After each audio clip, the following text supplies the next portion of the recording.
In the name of Allah, the most compassionate, most merciful. Ta-Sin Meme. These are the verses of the clear book. We narrate to you, O Prophet, part of the story of Moses and Pharaoh in truth for people who believe. Indeed, Pharaoh arrogantly elevated himself in the land and divided its people into subservient groups, one of which he persecuted, slaughtering their sons and keeping their women. He was truly one of the corruptors.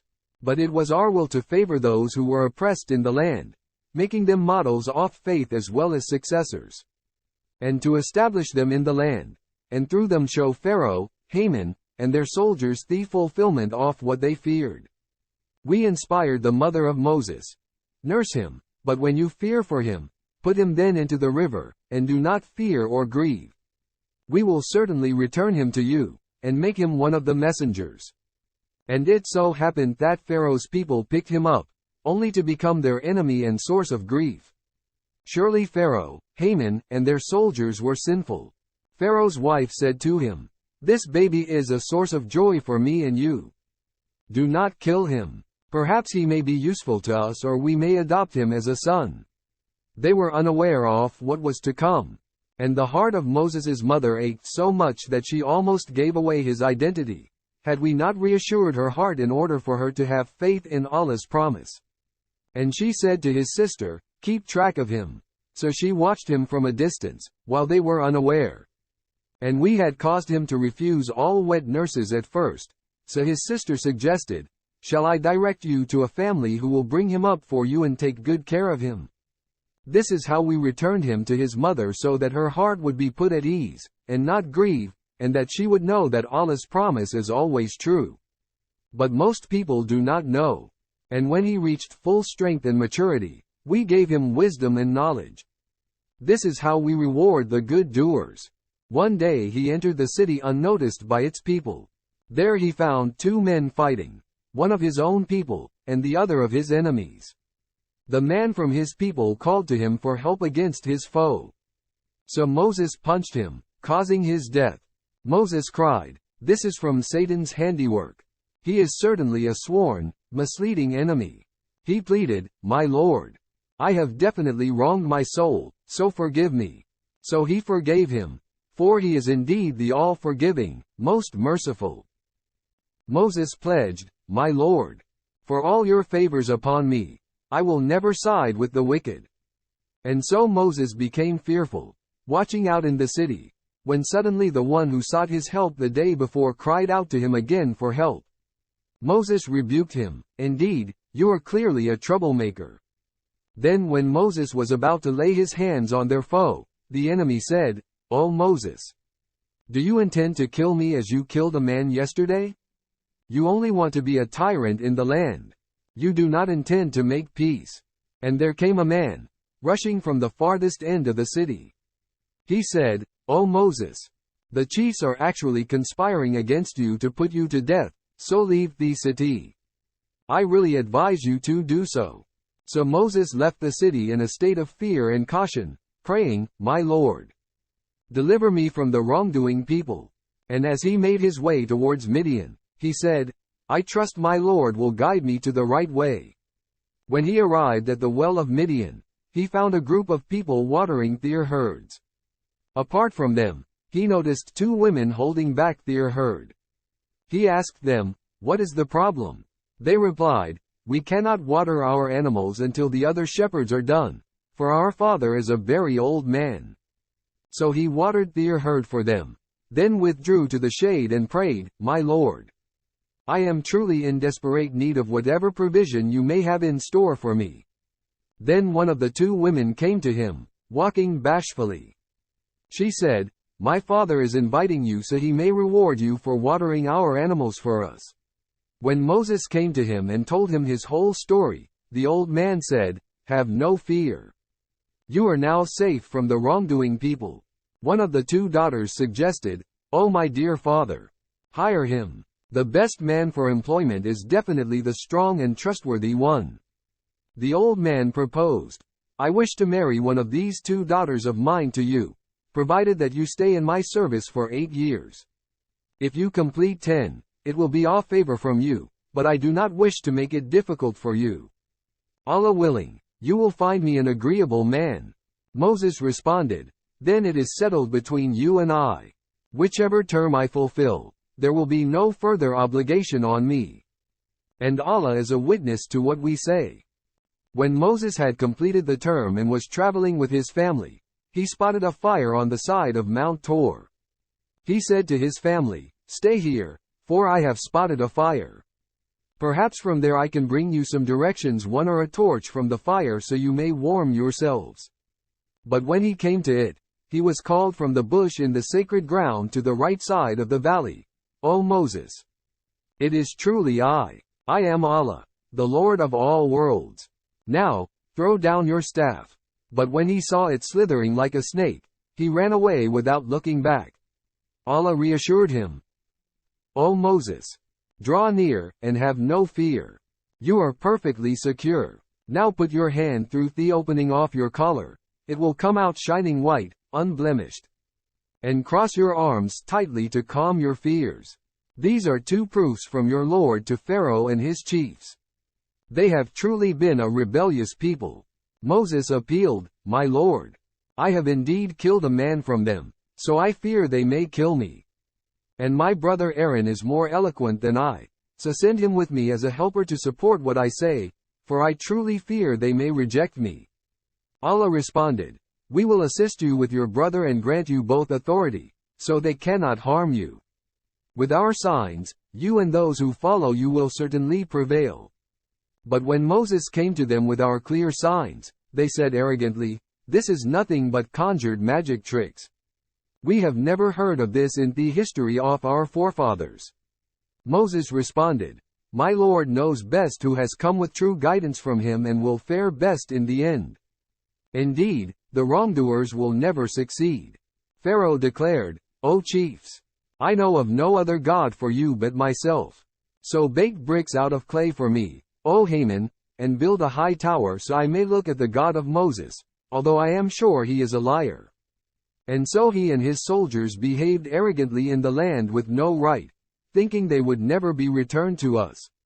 So we seized him and his soldiers, casting them into the sea.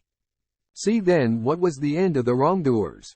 We made them leaders, inviting others to the fire. And on the day of judgment they will not be helped. We caused a curse to follow them in this world. And on the day of judgment they will be among the outcasts. Indeed, we gave Moses the scripture, after destroying earlier nations, as an insight for the people, a guide, and mercy, so perhaps they would be mindful. You were not there, O Prophet, on the western side of the mountain when we entrusted the commandments to Moses, nor were you present in his time.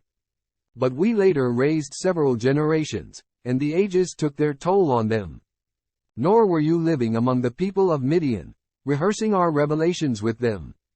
But it is we who have sent this revelation to you. And you were not at the side of Mount Tor when we called out to Moses. But you have been sent as a mercy from your Lord to warn a people to whom no warner has come before you, so perhaps they may be mindful. Also so they would not say, if struck by an affliction for what their hands have done, our Lord, if only you had sent us a messenger, we would have followed your revelations and become believers. But when the truth came to them from us, they said, if only he was given the like of what Moses had been given. Did they not deny what had been given to Moses earlier?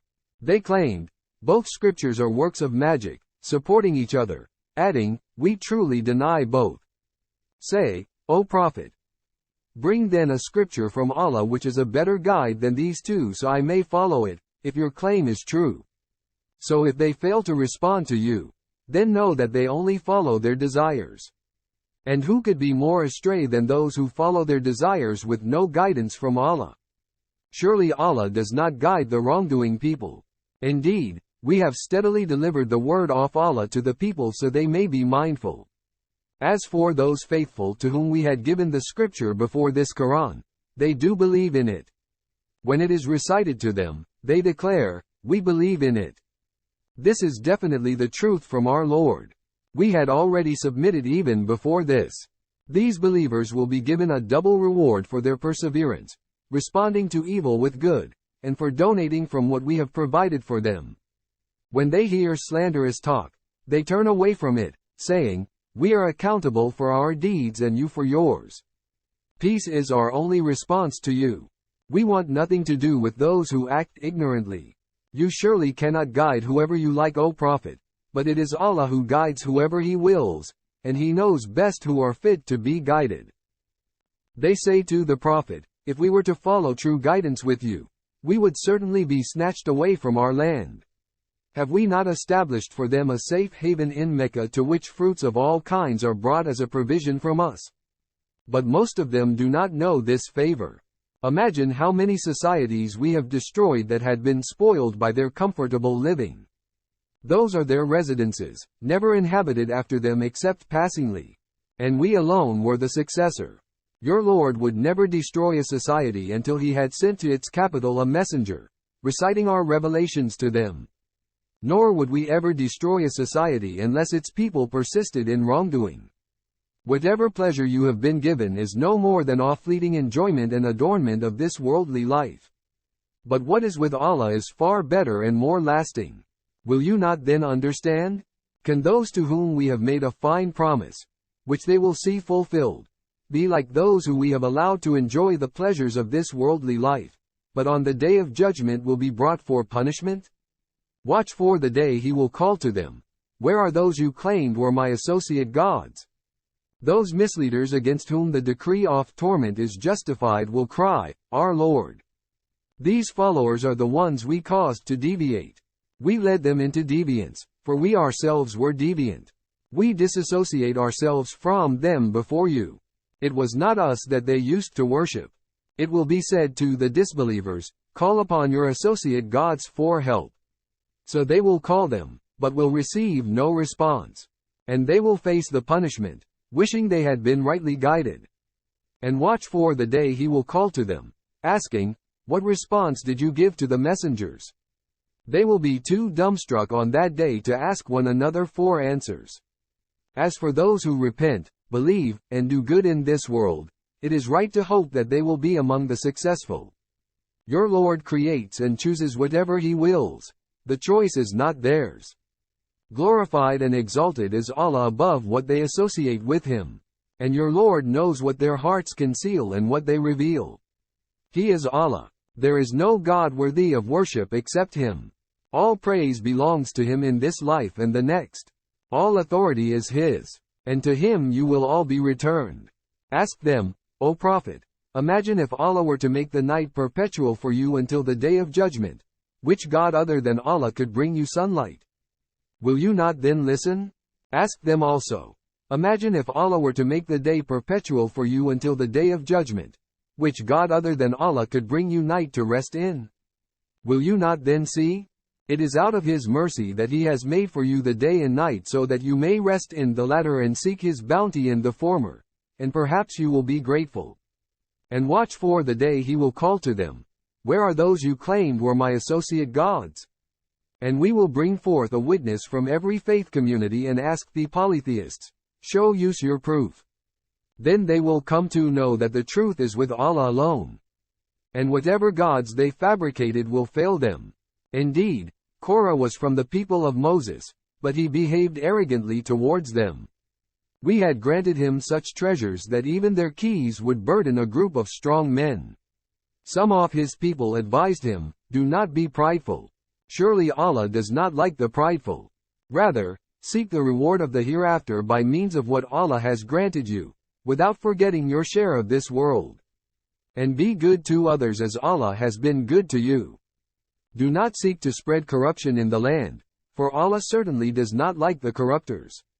He replied, "I have been granted all this because of some knowledge I have." Did he not know that Allah had already destroyed some from the generations before him who were far superior to him in power and greater in accumulating wealth? There will be no need for the wicked to be asked about their sins. Then he came out before his people in all his glamour. Those who desired the life of this world wished, "If only we could have something like what Korah has been given. He is truly a man of great fortune." But those gifted with knowledge said, "Shame on you. Allah's reward is far better for those who believe and do good. But none will attain this except the steadfast." Then we caused the earth to swallow him up, along with his home. There was no one to help him against Allah, nor could he even help himself. And those who had craved his position the previous day began to say, "Oh, it is certainly Allah who gives abundant or limited provisions to whoever he wills of his servants. Had it not been for the grace of Allah, he could have surely caused the earth to swallow us up. Oh, indeed, the disbelievers will never succeed. That eternal home in the hereafter we reserve only for those who seek neither tyranny nor corruption on the earth. The ultimate outcome belongs only to the righteous. Whoever comes with a good deed will be rewarded with what is better. And whoever comes with an evil deed, then the evildoers will only be rewarded for what they used to do. Most certainly, the one who has ordained the Quran for you will ultimately bring you back home to Mecca. Say, my Lord knows best who has come with true guidance and who is clearly astray. You never expected this book to be revealed to you, but it came only as a mercy from your Lord. So never side with the disbelievers in their disbelief. Do not let them turn you away from the revelations of Allah after they have been sent down to you. Rather, invite all to the way of your Lord, and never be one of the polytheists. And do not invoke any other God with Allah. There is no God worthy of worship except Him. Everything is bound to perish except He Himself. 1 All authority belongs to Him. And to Him you will all be returned.